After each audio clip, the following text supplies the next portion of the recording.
If you've been focusing hard on the past, talking and talking about all the ways people hurt you, and I believe they did, but I'm just wondering, were you told that if you did that long enough that you could expect to heal from past trauma? Because they told me that. But the thing is, after a short spell very early on when I did feel relief from talking about it, just to finally tell the truth about what happened, I quickly started to feel worse. I got more depressed. I got more angry. I felt overwhelmed and I couldn't focus. And when I asked my therapist at the time, when will I start to feel better? Because I'm worried that I can't go on like this. She said, well, you're processing a lot of stuff right now, and this can take a long time and it can get worse before it gets better. But was that really what was going on? Because I know what processing means now. It means turning whole body adrenaline-powered trauma-driven reactions to things that remind you of bad things. It's turning them into simple memories. That's what processing is. And that's not what was happening for me. The opposite was happening. Somewhat charged memories were hijacking my whole life. My ability to function was breaking down. So here are 4 uncomfortable truths about trauma healing that no one ever told you and that might just set you free. So uncomfortable truth number 1, talking about trauma can be a huge and unnecessary trigger. Now, you've probably been told that healing means you have to talk about everything that happened to you and that you have to get it all out. And at first, it can feel like a relief to finally speak the truth. But we now know that talking about trauma can be a powerful trigger to put you right back into the experience, to throw your body right back into active trauma response and dysregulation, where it's very, very hard then to make sense of feelings, to process thoughts, to communicate anything, or to remember what happened, even if it was productive. For many people, the talking about trauma pulls them right back into the adrenaline-fueled responses of trauma, not because they're weak or resistant, but because their nervous systems are not yet regulated enough to revisit those experiences without being overwhelmed. Now, this is why some people find that the more they talk, the worse they feel. Instead of bringing closure, talking reactivates problems. Instead of integration, they experience shutdown, panic, even physical symptoms. That's what happened to me. So what starts as catharsis can turn into, a loop of re-traumatization. And then you go home and you're like, just sobbing, a mess. And you think, well, maybe when I go back a week later, I'm going to feel better. And maybe you do. You walk in the door, you're like, okay, I've thought about this. Here's what I want to work on this week. And then the whole thing happens again. So here's the part that no one tells you. There's another way. There's another way to process your memories and your feelings. And it's writing, not talking, writing. Writing about the thoughts and feelings that are causing distress. For me, I did this using the structured daily practice techniques that I teach, that I've stumbled into and sort of developed into a method I could use every day to let me release the story of what happened without triggering me into a spiral. Now, when I first was using it, I didn't know there was a neurological basis for all of this. I only know it worked. I felt so much better when I used this writing technique. I felt ease. You can even communicate what happened to another person if you need to, without falling apart emotionally or dissociating. You can write it using this technique and then read to them what you wrote. And it uses a different brain pathway, and it can bypass that trigger that throws you into dysregulation. Writing gives you safe distance. It creates clarity too. I'm sure, a lot of people watching this, you will have journaled before. This is different than journaling, but you're probably aware of how it kind of helped you get your thoughts together and a little distance from it so that you could think more clearly. And that's one of the benefits. So it allows your brain to begin to process the experience instead of reliving it. So when you can write those fears and resentments, face them, release them, your confusion, when you do this consistently, it starts to lift. You start to clear the mental clutter that fuels dysregulation. You begin to see patterns. You build the muscle of self-awareness. And most importantly, you regain the capacity to do something, to act in your own best interest. I mean, that's what gets paralyzed when you're dysregulated and, just throttled by these nervous system experiences of trauma. All right, so uncomfortable truth number 2 is focusing on what they did to you can keep you stuck.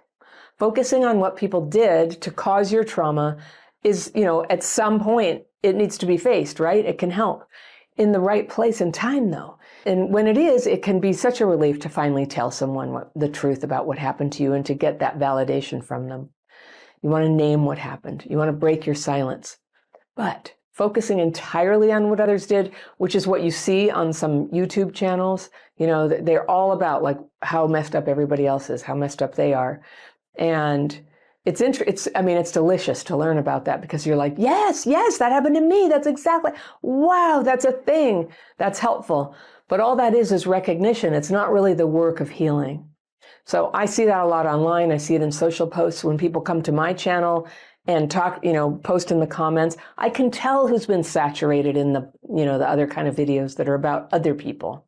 They're very, very sharp on what could be wrong. And they're quick to sort of diagnose the people who are described in my videos, which, we can never really do that, right? But they're very quick to go, yo, that's not what that is. They're a narcissist, obviously, and they're just trying to manipulate you. And these are their flying monkeys. And that might be a projection. It might be a projection based on watching a lot of movies or a lot of YouTube videos. Okay. It's a projection based on, watching a lot of YouTube videos about this, but not a lot of videos about like, so what's up with you that you end up in relationships like this? And so many people in your life are like this. There's something going on in you. That's the pattern. So I think looking at all your problems as something that other people are causing you becomes a trap. As much as it's like relieving and it kind of uplifting, it gets you out of depression to focus on what's wrong with other people. But once you recognize that someone is abusive or narcissistic, the only question that matters becomes, what are you going to do about that relationship? Why are you stuck? Why are you rationalizing it? Why are you staying, but, telling everybody how terrible it is? These are the right questions to focus on. So that's where your healing begins. All your focus belongs on how you can change your own relationship to the problem. And I see a lot of people who never make that next step. They stay locked in the outrage and blame, and you can spot it in the language. This is a tell, all right? They say, I attract blah, blah, blah people. I attract narcissists. And that's a wrong-headed belief because it comes from the sense of helplessness, as if magically, you give off a smell or something that they want to come and abuse you. But that's not true. You don't attract narcissists. It's that you're attracted to them enough to let them into your life, maybe to get into a relationship with them. You have a blind spot. It's a broken red flag detector. It's still not your fault, but it still leaves you, instead of walking away the minute you see the dark side of someone's behavior, and, you attach to them hard. This is like the fatal flaw. This is very much a trauma wound, but nobody's going to come back and say, all right, this happened in your childhood. There, I turned your dial. You're not going to do this anymore. It's going to come from a change that you make. It's going to come from consciousness that you develop by making the effort to focus on yourself. And why do you keep ending up in these situations? You're not bad. It's a trauma wound. We see it again and again. You're not alone, right? If you get into the comments here on my videos, you'll just find so much relatedness for this.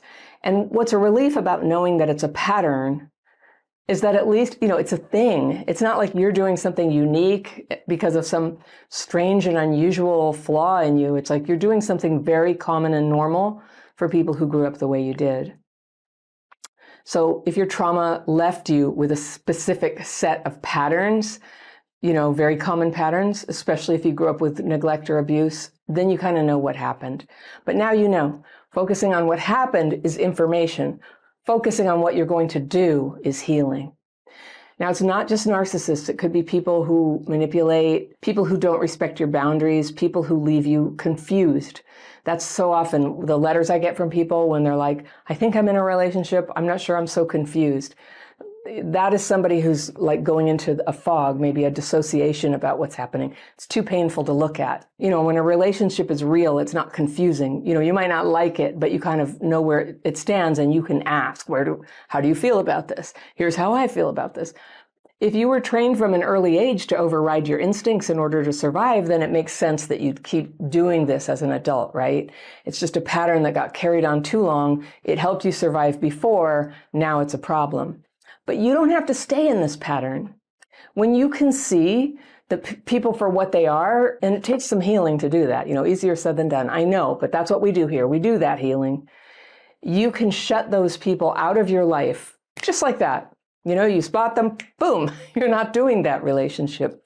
You learn to detect the red flags. You learn to trust yourself. You learn to walk away fast.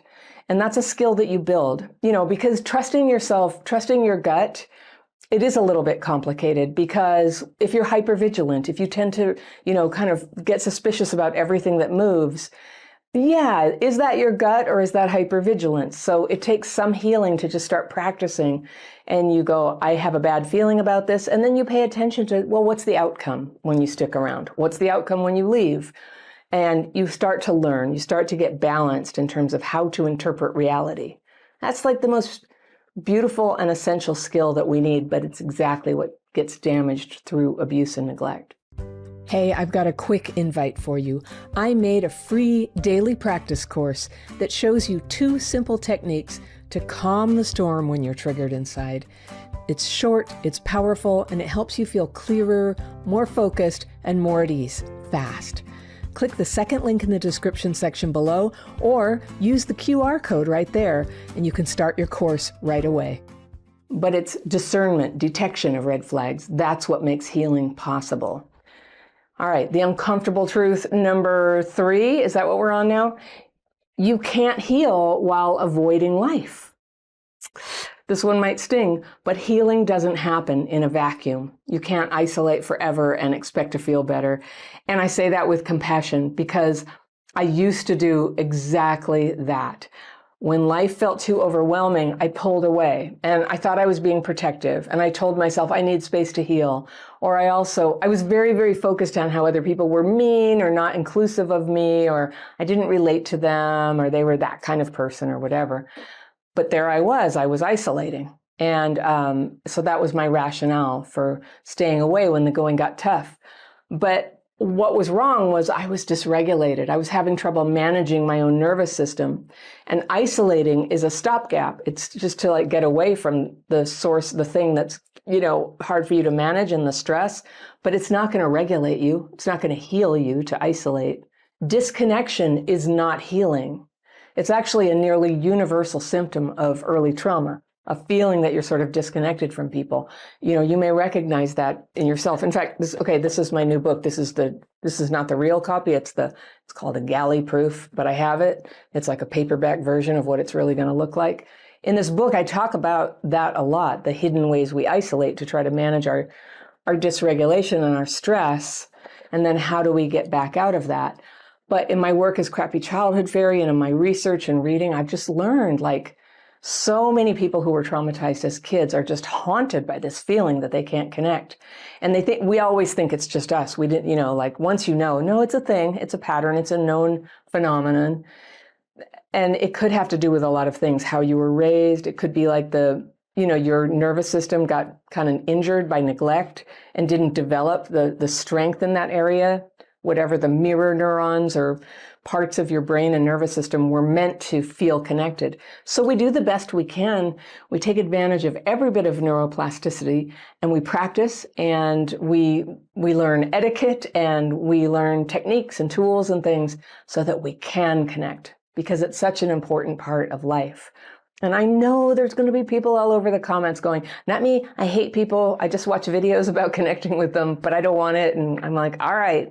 That's fine. This doesn't have to be for everybody. But if feeling disconnected is something that has been hard, it has been a painful, part of your life, just know this is really normal for trauma, and there's stuff you can do. It is a symptom. You were not meant to live in total solitude. Human beings are social creatures, and our brains develop through interaction. Our nervous systems co-regulate with other people's nervous systems. And real healing happens in connection. Healing requires friction with the real world. Yes, it requires some solitude and some time to process. I do agree with that.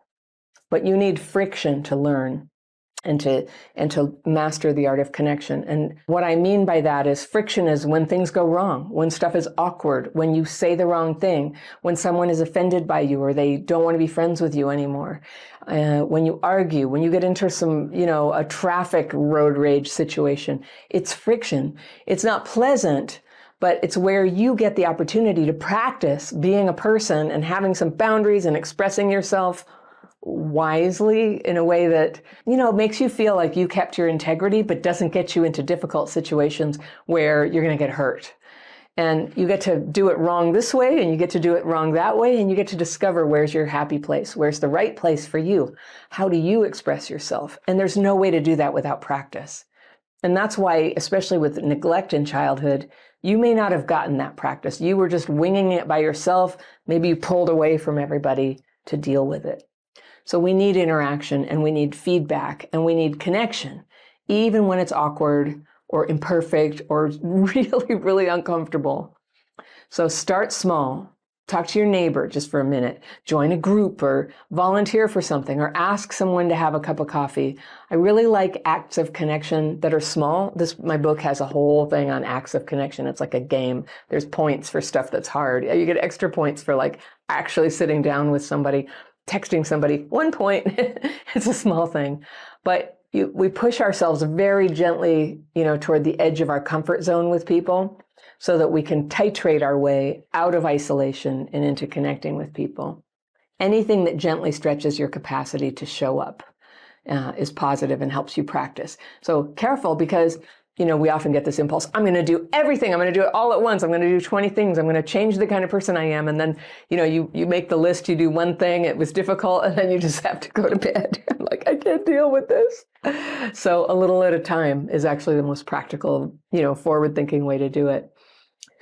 Because hiding out, it's not going to heal you. Life is where the healing happens. And when you reach out, when you show up, when you engage, just even a little bit, you're sending a message to your nervous system, like, I'm keeping you safe. I'm giving you practice so that you can grow. Nervous system, you like that? I talk to it like it's just a dear little child. So this is when real change begins. All right. The fourth uncomfortable truth about healing trauma is that it happens through action. It doesn't just float down from the sky because you're thinking good thoughts or you're talking about it a lot. It happens when you take action, not grand gestures, not fixing everything all at once, but steady, real steps in the real world. So you change your life in present time. That's the secret to healing. You do that by facing problems, little at a time, in yourself, in your life situation, and then doing something about them. If you're dysregulated, start the daily practice. If your house is in chaos, clean one drawer out. That's my favorite technique for dealing with a messy house or clutter. Just one drawer, just do one. It's got therapeutic value to clean the drawer, but you're not trying to take on this whole thing or exhaust yourself, to get away from the pain. If a friend treats you with disrespect, speak up, but speak up politely. If you have no money, look for one way that you can start changing that. Action is the antidote to paralysis.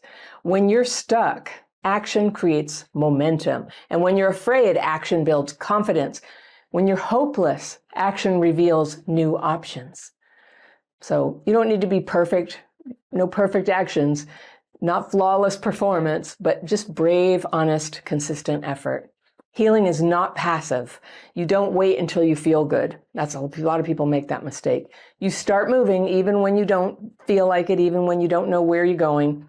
That's how you begin to feel good again. Because every time you take a positive action, no matter how small, you're reinforcing a new pattern. You're teaching your body and your brain and your nervous system and your mind and your feelings. This is who I am now. This is what I do now. Hey, it's me, and real fast, if you're watching my videos and wondering if maybe past trauma is having an effect on your life today, I want to share with you a list of signs that what you're struggling with now might be connected with neglect or abuse in your childhood. It's good to know this because it can help you know that what's hard for you right now is normal, and that healing is possible. You can download my Signs of Childhood PTSD quiz by clicking the top link in the description section below, or using that QR code right there. So then what? If you've been feeling stuck, like healing is something mysterious and out of reach for you, I want you to know this. You don't have to be perfect to get started. You don't need every answer before you take a step, but you do need to stop waiting for someone else to come fix it and just go ahead and be that person. You don't heal by overthinking or blaming or talking endlessly about what they did. You heal by noticing what's not working in you and doing something about it. And that includes dysregulation, yes, but also self-defeating behaviors, character flaws, bad habits. We all have them, and they don't magically go away, just because you have insight about them. They change when we become brave and willing enough to do whatever it takes to change. Healing means becoming the person who acts like their life matters, who protects themselves, who gets honest, who learns skills, who shows up, who makes the call, who sets the boundary, who tells the truth, who tries again tomorrow. That's where the power is.